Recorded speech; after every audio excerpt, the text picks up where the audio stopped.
So welcome back to the AM show. Now I'm joined on the show by my colleague, ever beautiful Venice Abubedo Lanza. She's here.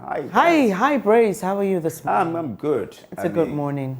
It is, and see you, the way I know you. Why did Benjamin hand over to you? No, he didn't, but you know.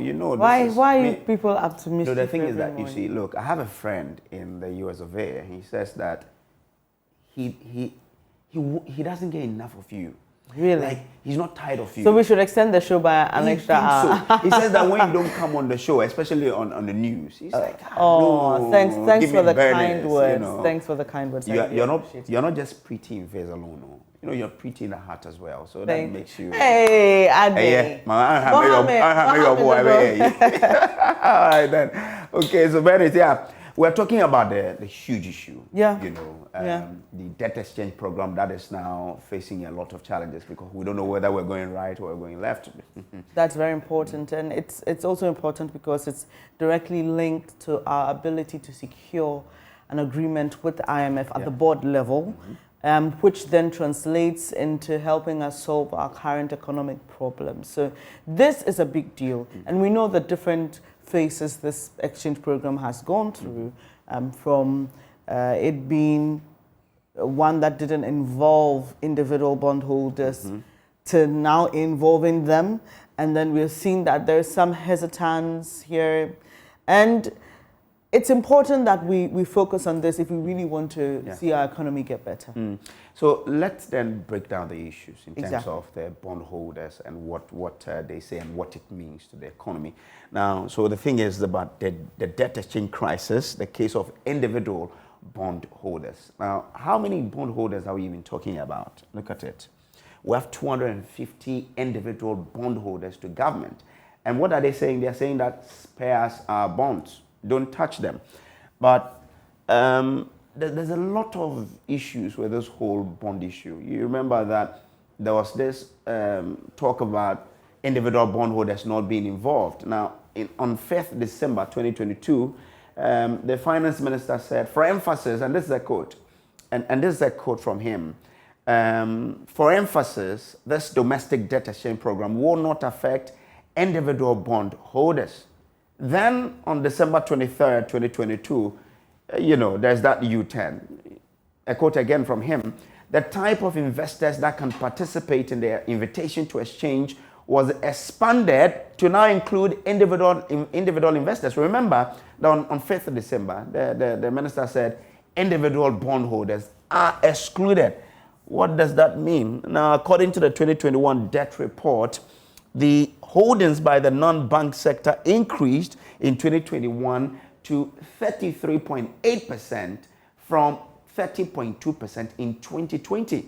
This is mainly attributed to the increased participation of individual investors as well as firms and institutions. Now, let's look at in terms of, money. How much do these investors contribute to, or how much are we talking about? Now, in 2018, individual bondholders or investors had up to 5.67 billion. In 2019, it grew to 8.68 billion. Then in 2020, it jumped to 12.414 billion. It means a lot of people were now investing into the domestic bond, In 2021, it grew to 16.72 billion. And all of these are in Ghana cedis. Now, again, the finance minister said that all offers made by eligible holders are irrevocable, subject to withdrawal, right, described herein under certain limited circumstances. Now, the Republic shall, in its sole discretion, determine whether to accept or reject any offer, without any obligation to provide its reason for doing so. And it gets a lot of people asking questions that if the Republic says, I can decide to accept or reject any offer without obligation to then provide any reason for doing so, that's a lot of issues there, because I put my money in there and I would want to be told why certain things are happening. But let's go again. According to the finance minister, the Republic of Ghana is a sovereign state. Now, what that means, consequently, it may be difficult for eligible holders or eligible bond to obtain or realize awards against the Republic. And that's to the question of whether there is a legal suit in the offing or not. Now, again, according to the finance minister, and I quote, the Republic has submitted to the jurisdiction of the Court of Ghana and waived any immunity from the jurisdiction, including sovereign immunity of such court in connection with any action arising out of or based upon the invitation to exchange or any securities issued under the invitation to exchange brought by any holder of such securities. Interesting times we are in now. Now, the Republic has not, however, waived immunity from the execution or attachment in respect of setting of its assets. Now, a lot of issues to deal with. According to the IMF, domestic debt restructuring may be easier to accomplish. That's what the IMF is saying. For example, authorities can simply elect to alter the terms of debt contract through changing domestic law. And that is what we see happening. That's why a lot of people are raising questions. A lot of bondholders are raising questions. This may avoid some costly consequences associated with external debt restructuring, such as the loss of access to external debt market. Now, we will be engaging experts, on this one, the debt exchange crisis, the case of individual bondholders, one that we knew were excluded, and then today they've been included in all the hula about exclude us, don't touch our bonds, and government saying that, well, if we don't do that, it will be difficult for us to secure an IMF deal, which will then help us to create that fiscal space to then undertake the sort of development we want to undertake as a country. Interesting. But Professor Lord Mensah, who is a lecturer with the University of Ghana Business School, is on, and Bernice Avobedu will be having that chat as well. We'll all be doing this. Professor John Gachi is Dean of the University of Cape Coast School of Business. He's also with us on Zoom as well. Bernice, so we have these two, yes, foremost financial experts who really understand the economy of the country, and as well as the finances and what must be done to turn around things. And definitely we've also been having this conversation with these two since news broke of us going to the IMF and also engaging in this debt exchange program. Let me welcome you, Prof. and Prof. Happy New Year to you. The last time I engaged you, we were in 2022. I hope the year has been kind already. Thank you, and same to you. Right. Many happy returns. The year we can't complain. At the end of the day, the next time you don't even know how your investment will go. But it's something that we have to endure. It's part of the economic dynamics. And so effectively, but health-wise, we are fine. So far, so good. Right. Prof, let me start with you. Clearly, we've been talking about this since news broke of it. We've seen the different phases that this debt exchange program particularly has gone through. Do you think we will see another probable change to the whole program, especially with the way it's going, with banks even trying to encourage individual bondholders to try and sign on to the program? So which of the prof are you looking Professor at? Gachi, forgive me. Forgive me, Professor Gachi. You say the banks are encouraging individual bondholders to sign on to. I think what the bank did was just to send a message as a carrier of the investment of individual bondholders. It is not in any way encouraging them to sign on to, but because they are hosting the investment that they made, and they are passing on the information they get from Securities and Exchange Commission to them.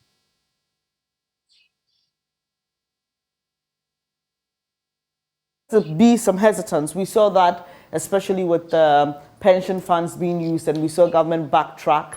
Do you see that happening again? A change to the program? All that only means that the whole thing was not, if you like, orchestrated very well. It is not managed properly.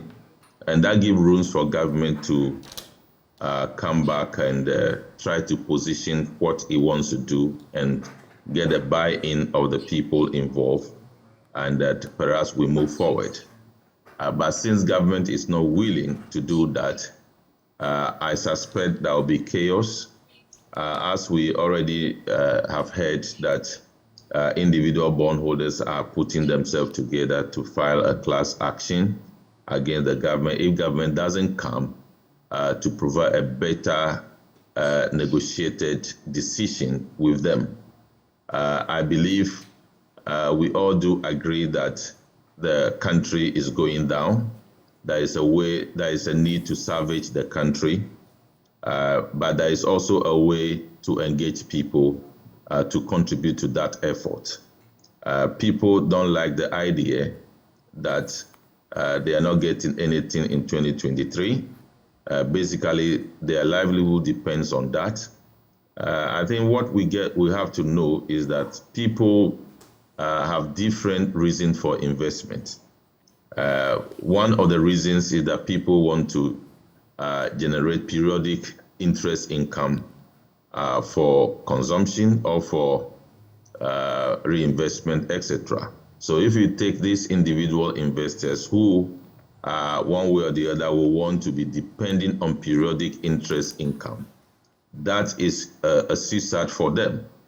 So it is important for government to appreciate that and come back to the table with a better negotiated deal for the people to buy in. As it is now, it is not comfortable to individual bondholders. All right. Professor Mensah, Professor Gachi says government must come back to the table. We have about 5 days to that deadline for the extended program facilitation. Do you see government having the ability to do something substantive within the time that we have left? Yes, I don't foresee that happening because the bondholders have been given options. Either you buy onto the new bond structures that government is proposing, or you do not sign on it. So the investor has an option. So effectively, it tells you that a government, in as much as they need those investors to have a successful, debt operations, they may also end up, not getting the buy-in of these investors because it's an option. The investor has a right to choose, the new bond or decide not to buy into it.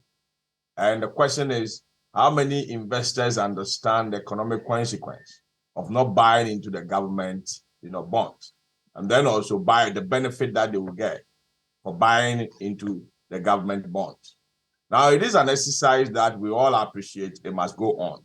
I mean, I always say that in times like this, we need some sacrifices. But the approach that government is adopting may delay, the entire exercise, because it seemed to be like an exercise that government is imposing on the people or the investors as to, whether they should buy into the bonds or not. The country needs this exercise.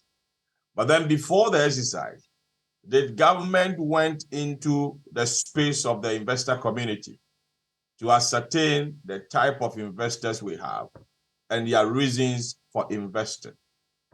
Now look at the history of the country when it comes to interest rate dynamics and how people understand the financial space. This morning, a woman was being interviewed and he gave the signal that he took her pensions from the UK and came to invest it in government bonds.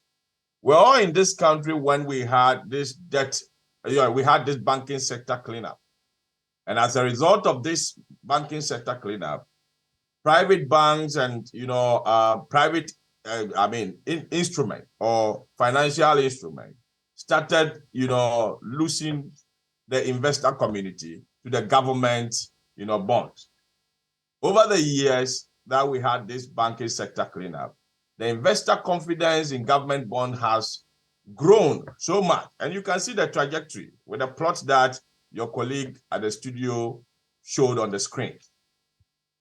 The plot shows that individuals over the years have been growing interest in government bonds because during the banking sector cleanup, government gave certain assurance.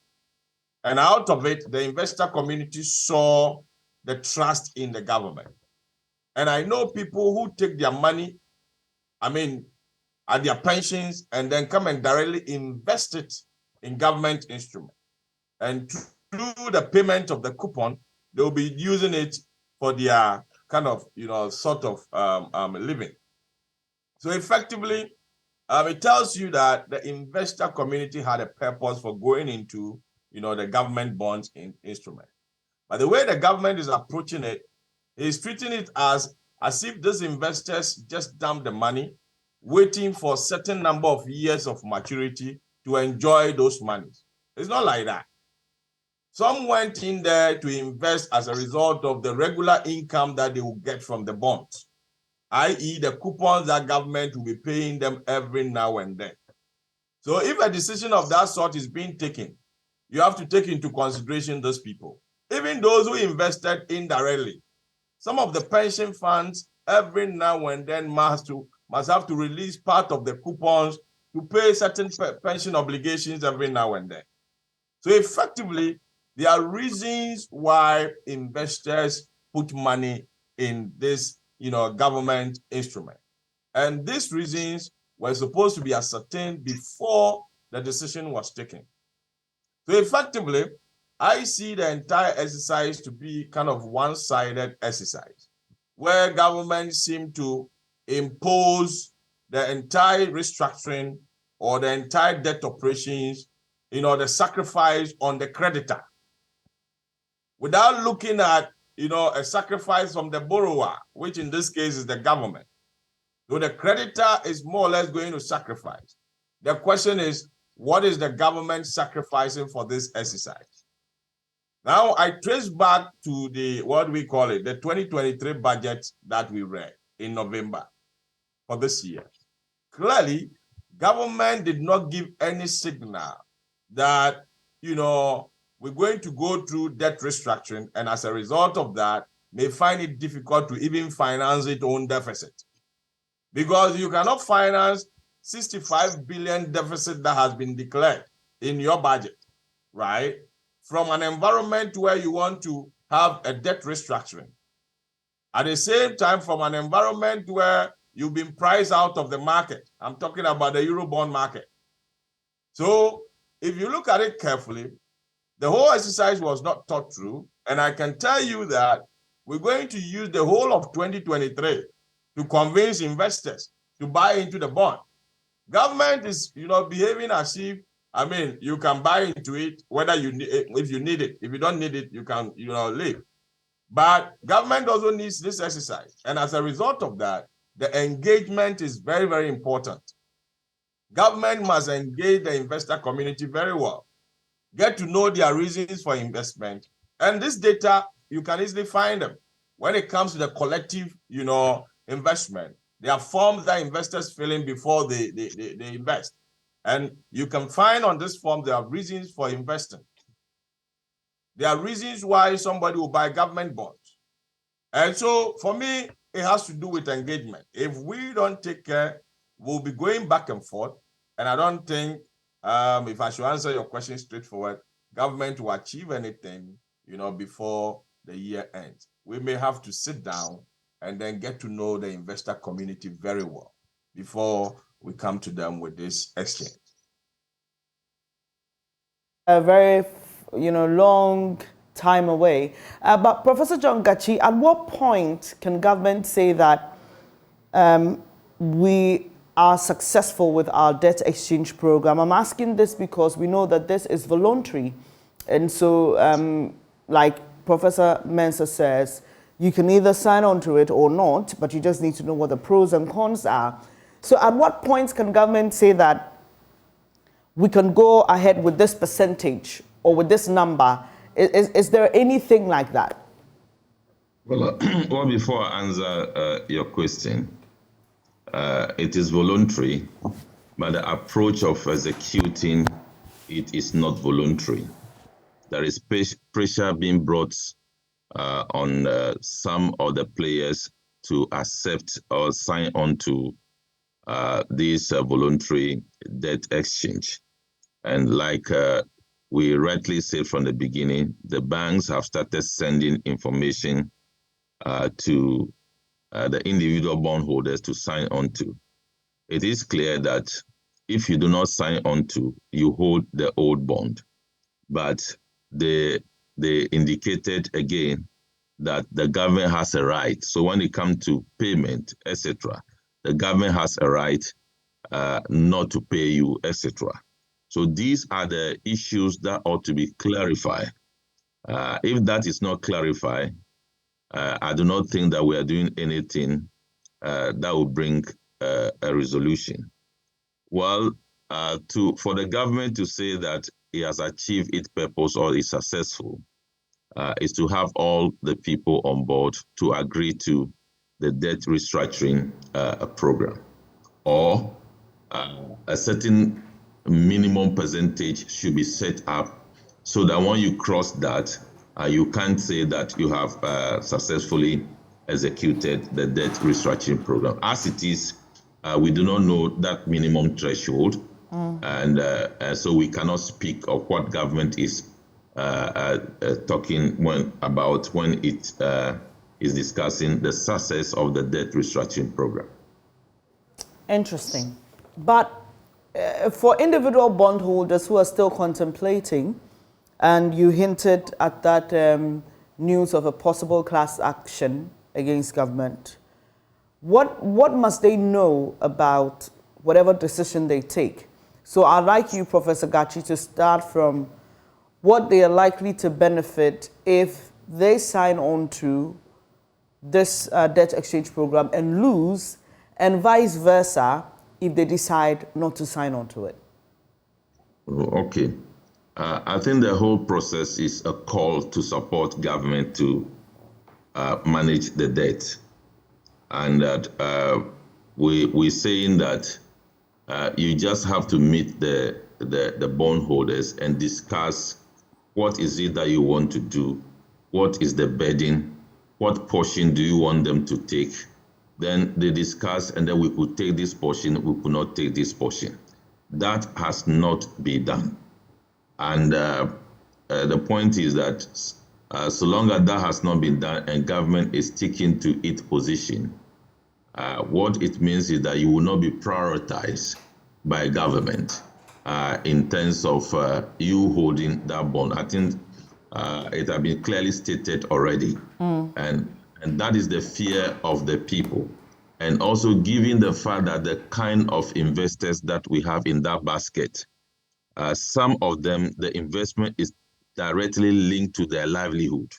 So what are we going to do to structure it in a manner that we can reduce the burden that those people will carry, so that at least something can trickle down for them to cater for their livelihood? That is what we are talking about. And when that is done, I believe we can move forward. But when that is not done, it becomes very difficult for the exercise to go. Of course, government can say they have all the power.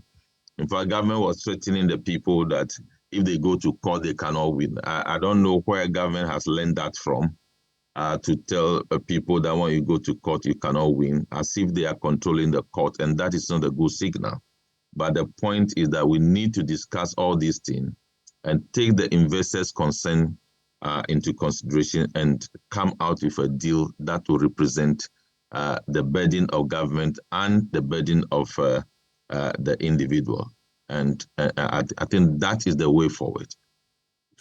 At this juncture, when government has the only means for it to get the buy-in and to get this deal is to do what it is doing, do you foresee any backtrack here? Because the only way for government to get this IMF deal is to get this debt exchange, and since it is focusing on individual bondholders, it says that I am ready to do this, and you cannot even go to court to win against me. Do you foresee any backtrack here? What must government do now? Well, I don't foresee government backtracking, and I also don't see the reason why we should try to coerce people into this. For example, some people say that if we backtrack or if this is not successful, the economy will collapse. But we cannot use that to put people who are actually burdened by the fate of their investment to just accept it the way it is. There is some discussion that must necessarily go on. So I don't see government backtracking, but I can only encourage government to engage the individual bondholders. Some of them, their livelihood depends on the investment, to see what can be done to save these people from the burden that is about to befall them. Interesting. But as you are calling for engagement, I mean, we've all heard that government didn't, when it started, they didn't engage anybody at all. From the posture of government and from how you understand the business of running an economy, is it something that government will be considering? If it doesn't, what must be the way forward? Well, when I listen to government clearly, I think there are two schools of thought. Some people believe that if you engage the people before announcement, it is likely that most of them will reject it. So why can't I make the announcement? And if there's some backlash, we will be dealing with that. I believe they have decided to take the second school of thought to announce the deal to see what happens and whether we can, resolve it and the rest. So that is why we are here today. So I believe now they have taken that action. Issues have come out of it. Some of them are genuine. And legally, the fact that you have announced it for does not mean that you don't owe the person. Because if that is the case, then you are going to destabilize the financial market, because you are going to kill the interest of the people, because people will give you money at a future date. They will come out to say that, look, if we are not careful, after some 4 years, you will come back and say you can't pay. So that is not the way to look at it at all. The way to look at it is proper engagement. And as I see it, I do not think that the individual bondholders are even saying they don't want to lose anything. But the fact that you are telling them 2023 you will not give them anything is a problem for them. So how you even come by zero coupon in 2023, 5% in 2024, and then 10% in 2025 going, they don't even understand it. So those are the things that I believe they want to discuss. They will definitely lose something, but is it the case that they agree that they want to go with zero coupon in 2023? That is the issue. Interesting. Professor Lord Baines, earlier you said the borrower, which is government, needs to also come to the table with something. How relevant will be government, saying that, okay, majority are pointing to the fact that government has to reduce the size of it. If you look at what we're looking at in terms of the cut in expenditure, how relevant would that be to this whole discourse? Well, that is, very, very important in the entire exercise. In a way, it's a signal that it provides out there that government is not ready to borrow anymore. Those who have lent to the government, these are the bondholders we are discussing here. These bondholders, anybody that lends to someone, if the person, gives you the signal that he's going to borrow again, you panic. And it's a government that has read a budget creating a deficit of about 65 billion. And you ask yourself, where would the government be getting money from to finance this, budget deficit? For it to ensure that at least they save enough room, because if government was to, decided to not to borrow, right, from the market, and then read a budget that is zero deficit, it sends a signal that indeed government has adapted that kind of conserved attitude. And as a result of that, we, the individuals, we, the institutions, should support government in the entire exercise of bringing our debts down. But government did not provide that exercise. So it is very, very important to look at that. Before I go on, let me tell you that government has a target, for this exercise. It has a target for looking at our debt to GDP ratio of about 55%, from the medium to long term. And then also, in the immediate term, they are looking at saving about 137 billion. And in the entire exercise that they're going through, if they get 80% of that, they will declare the entire debt exchange program as a successful one. But the way things are going, if we don't take care, we may not get that 80%. So let me go on to say that it's about time government appreciates the investor community. It's about time they get to understand that the investor is part of the contract that is signed over the past years. So if they're throwing out something, the investor must be in the know as to how things are going to go. Now, there are so many ways of packaging, debt to make counterparty comfortable. Let me put it that way. If I say counterparties, I'm talking about the borrower, which is the government, talking about the lender, which now we're looking at individuals, we're looking at the, we're looking at the pensions, we're looking at the insurance companies, we're looking at the SNIT and all those.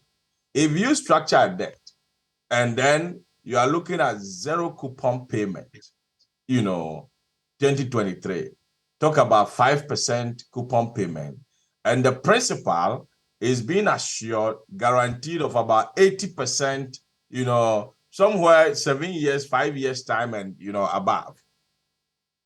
I mean, remember, it's someone who has given you his money. It's someone who has given you his pensions. If you want to package, give certain levels of confidence, certain levels of assurance. What prevents you from saying that, okay, fine. I'm not saying that should be the package, but it's a suggestion. Now what is happening in the space, the investor community has gotten scared. Mm-hmm. And as a result of that, your package should give them certain assurance. So if you tell them you are going to give them 0%, meanwhile, the person needs the coupon to pay, to buy some tablet, to buy some, to feed his family. To some extent, certain social obligations when they are on pensions.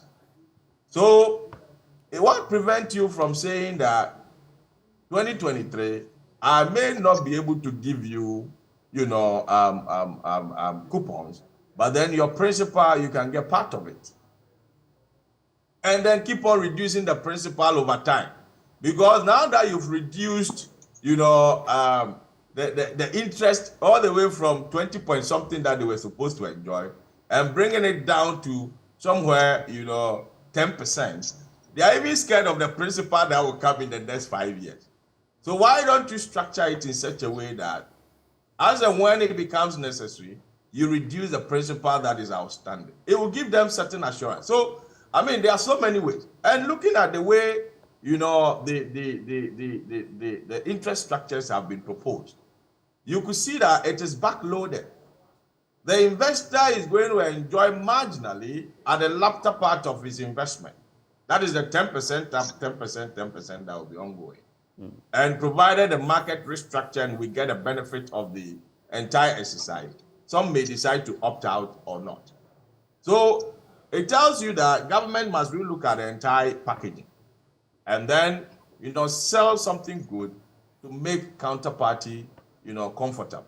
Government wants to be comfortable in the entire, debt exchange. And then, the investor community may also want to be comfortable. There should be a convergent point where the investor community will say, we are satisfied with what government is proposing, and therefore we go with it. We all need it. We know that we need this exercise. It's an exercise that if it does not come up, the economy may, be grounded. But then also, we also want to enjoy that benefit of creating the fiscal space. But with the fiscal space that we are going to create, if we don't take care, a huge cost will be created.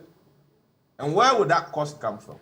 is the trust that people will lose in the investment space. If you go into the books of the banks and all those investment institutions, you'll get to understand that. Now, Treasury bill interest has swelled up. Why? Because the investor is now moving his horizon to short term. And all these things are signals of economic difficulty. And usually, when the economy gets to this level, to win back the investor community to go long term, so that government can raise money really in the long term to do long term things, let me put it that way, it will be difficult. And it is difficult to slip the economy to a level where trust will be lost in a shorter time. But how to bring it back and make sure that investor gets the buy-in again will be difficult and will take us longer time.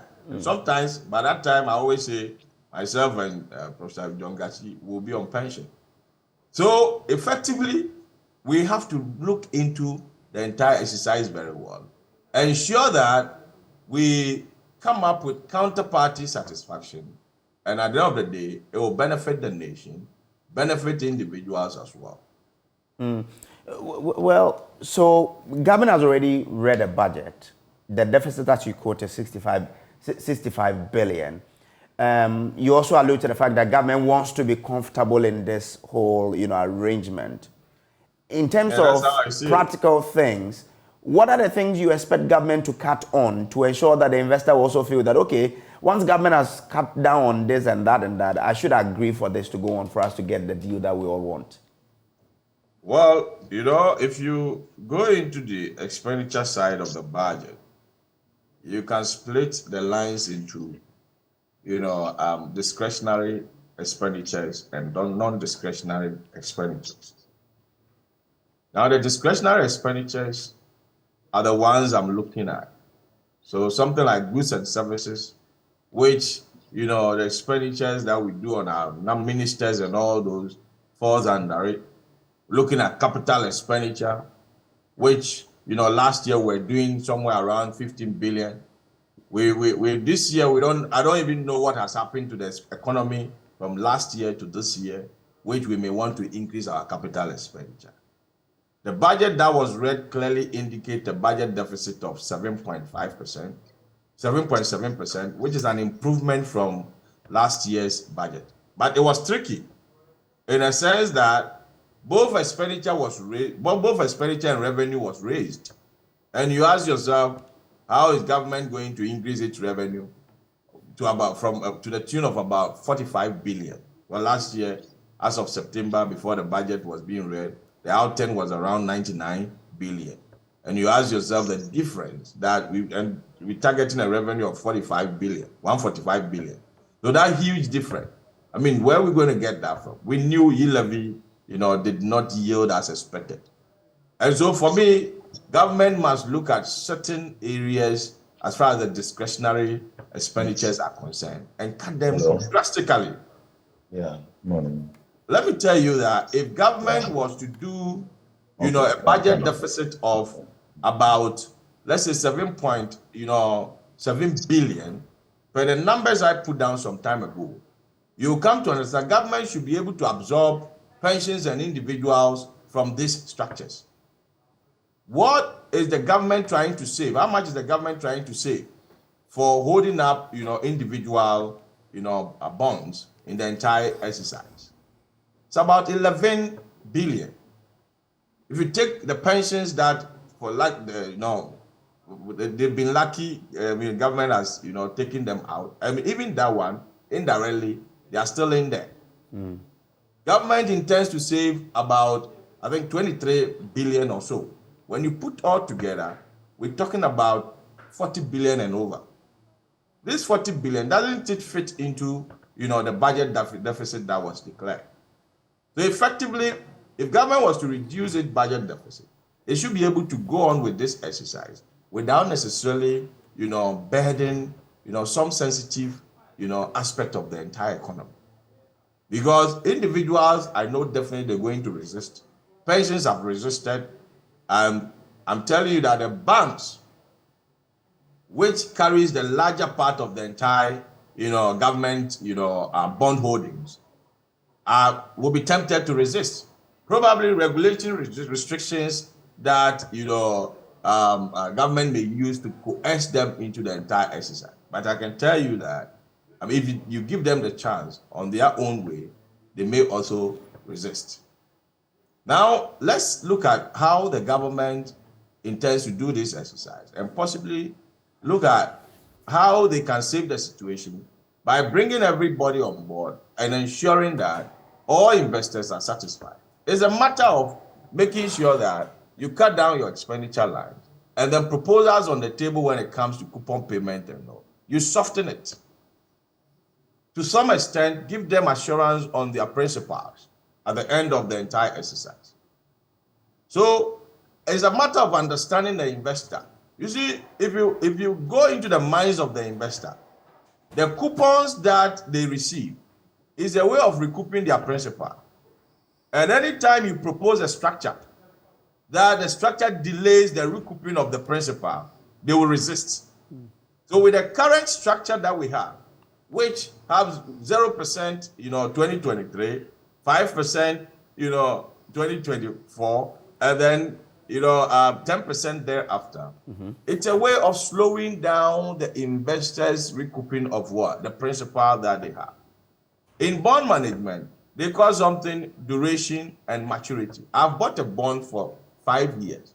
But as an investor, I'm not looking at the 5 years as, the maturity itself. I'm looking at, the effective time to maturity, which is the number of semi-annual coupons that I will receive to offset the principal that you have. So that I will start thinking about the benefit of the entire, bond.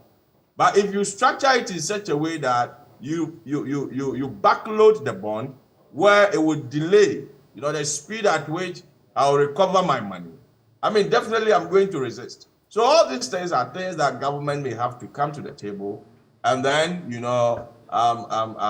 decide to maybe look into structures that both parties, talking about government and investors, will accept. But for cutting down expenditures, the discretionary expenditures needs to be looked at. And Prof, let's look at the bigger picture now. You seem to suggest that government may not be losing so much in this because it hasn't really told us what it's losing in this whole exchange program, and it's more of what the investors are losing. But looking at the bigger picture, which is ensuring that we have a successful debt restructuring or debt exchange program, which will lead to an IMF deal and its general impact on the economy, would you say that we are better off if the individual bondholders, that is, if government decides not to restructure or make any other adjustment, we are better off if the individual bondholders accept it as it is now than losing out on an IMF deal by the first quarter of this year as government proposes? Yeah, we cannot afford, not to have these debts, operations as a country. We all appreciate that how the economy has been mismanaged to the level where, our interest rate, the level where inflation, has gotten up. We need these debt operations to calm down or bring the economy to a sustainable trajectory. But you see, the proposal government is putting on the table, if individuals are, to buy into it. Hello, can you hear me, please? Yes, we can. Yes. Right. If individuals are to buy into it, government must convince them, because we are all thinking about aftermath of the entire exercise. Government can push its way by changing the laws strictly, and most of the jurisdictions where they've had, debt exchange, the first thing they do is to change the laws in retrospective to ensure that at least there are some restrictions. But you may have your way. At the end of the day, the financial repercussions is what we may have to look at. Because whatever the case may be, you're trying to put, the economy in a path that you win. Aftermath of the exchange, you still have the confidence of the investor community. Government needs individual bondholders, and individual bondholders also needs government, because we live in an environment where after some time, interest-bearing assets started, yielding so much that people find it more beneficial to put their money in government bond than to invest in, real assets. And so government has started attracting this bond. So if you still want to continue to have the economy being stable, benefit from the investor community, I would advise that government must come to the level where the investor will appreciate they are putting on the table. So for me, we want an economy that will all benefit, but I think the packaging is very, very important. But Professor Gachi, one of our viewers has sent in a test, and he says, if I have Prof is gone offline. Oh, okay. All right, then let me do this with you. He says, if I have, say, 50,000 cedis in cocoa bond now, and I want to liquidate it to solve an urgent problem, will I have my principal as soon as possible? Well, it depends on the maturity, that the type of cocoa package that you have. You will definitely have your principal, because cocoa bond is not a direct, government bond. It is a bond that the cash flows are contingent on cocoa proceeds. So effectively, it's completely dissociated from the bonds that we are discussing now. The bond that we are discussing now is an open bond, a bond that has, has no kind of earmark activity. It's a general, more or less bond, with the exception of the ESLA, which is in there, and then the Dache bond, which is in there. But the general bonds are what we are discussing now. The cocoa bonds are bonds, special bonds, which at the end of the day, it was issued by the government through the cocoa agency. And so, as we speak now, it's not a bond that will be affected with this, debt operations, because you are assured of your funds, or your coupons or your principal through the proceeds that government will get from cocoa export. Proceeds. Okay. So cocoa export. So effectively, I would say that those ones are not affected. Okay. All right then. Now, last year when this whole challenge began, the finance minister came out to tell us a lot of things that they're doing to ensure that the economy is brought back on track. Now, one of the things that he stated, he said, other measures to ensure the achievement of the fiscal deficit of 7.4 of GDP for 2022 included 50% cut in fuel coupon allocations for political appointees and heads of government institutions, including SOEs, effective 1st April 2022, and imposition of a complete moratorium on the purchase of imported vehicles for the rest of the year. This will affect all new orders, especially four-wheel drives. Again, government has imposed a moratorium on all foreign travels except pre-approved critical or statutory travels. Government will conclude ongoing measures to eliminate ghost workers from the government payroll by end of December 2022 and conclude the renegotiation of the energy sector IPP's capacity charges by end Q3 2023 to further reduce excess capacity payment by 20% to generate a total savings of 1.4 billion cedis. If you look at the budget they presented, and you look at the expenditure and revenue, especially the expenditure, do you foresee the realization of these measures as were promised in March 2022, and how this could even impact on our effort in securing, reducing our debt, leading us to secure that IMF deal? Okay, so there are several ways of cutting down expenditure. I think what Ghanaians are looking out for is for the government to reduce the number of ministers and the number of agencies, and possibly collapse some defunct agencies that are not bringing anything to the national kitty. That is more physical. When you do that, Ghanaians will see, and possibly matching it up with the budget lines that goes with each ministry, we should be able to determine how much you are saving from this exercise. But if you pick the route where, you're trying to look at the itemized, expenditure lines that you intend to reduce, it becomes difficult to quantify how much you are saving. That is why we've been insisting that government should rather look at, the bigger structures and ensure that they reduce, the number of ministers and all those. Okay. But you see, this exercise has been ongoing over the years. I was expecting that in the budget that was read, because before you read a budget, you go back in the years, tell us how much you've generated, how much you have, you have spent. Now, cutting down all these expenditure lines, reducing, coupons and, reducing salaries by 30% and all those that were outlined somewhere last year, June. I was expecting the minister to come up with a figure to say that this is how much we have saved.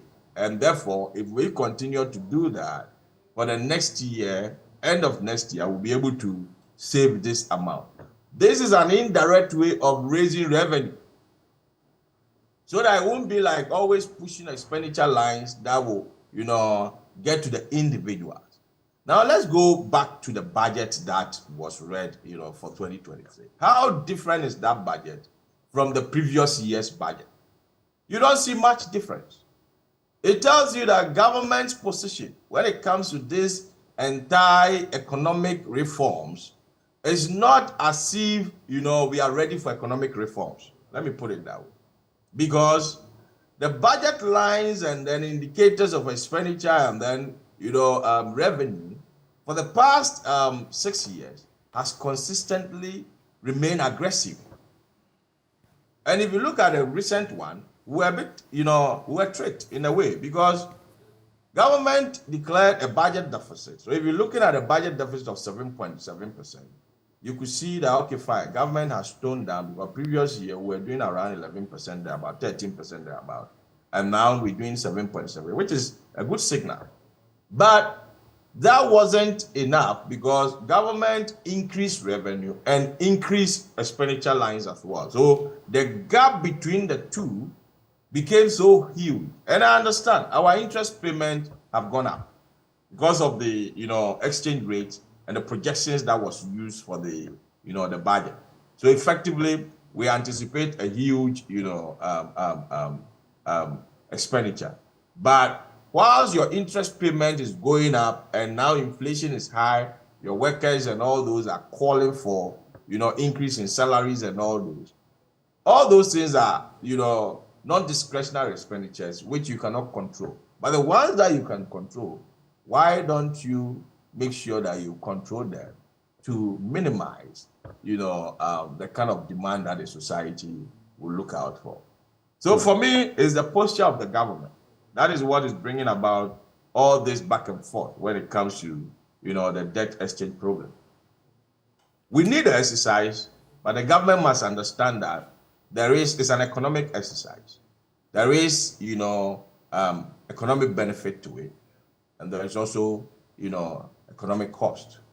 And if we don't take care and we force our way through it, we might end up creating more cost than the benefit we're supposed to enjoy, which is the fiscal space that is supposed to be created as a result of the exercise. Okay. We appreciate your time here this morning. Once again, Professor Lord Mensah, always helping us digest these issues when it comes to the economy, our debt exchange program, and our hope of securing an IMF deal. Earlier, we also had Professor John Kachi, the Dean of the UCC Business School.